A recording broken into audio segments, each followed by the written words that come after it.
जनतेसाठी कुणाशी भेटणारा आपला चॅनल सत्यमुख।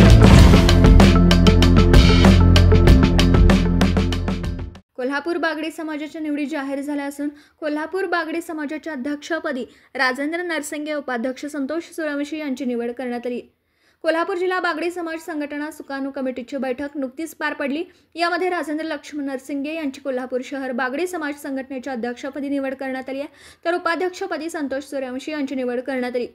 कार्याध्यक्षपदी मारुती भंगारी बागडी, सेक्रेटरीपदी चंद्रकांत बागडी व खजिनदारपदी विनायक सुतके यांची कोल्हापूर जिल्हा बागडी समाज संघटना व कोल्हापूर शहर बागडी समाज यांच्यामार्फत निवड करण्यात आली।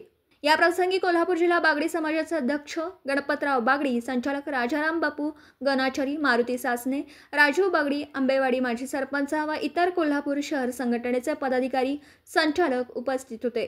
सत्यमुख प्रतिनिधी ज्योतिराम घोडके, वडणगे तालुका करवीर। जनतेसाठी कुणाशीही भेटणारा आपला सत्यमुख। लाईक करा, शेअर करा आणि बेल आयकॉन ऑन करा। मित्रांनो, विसरू नका।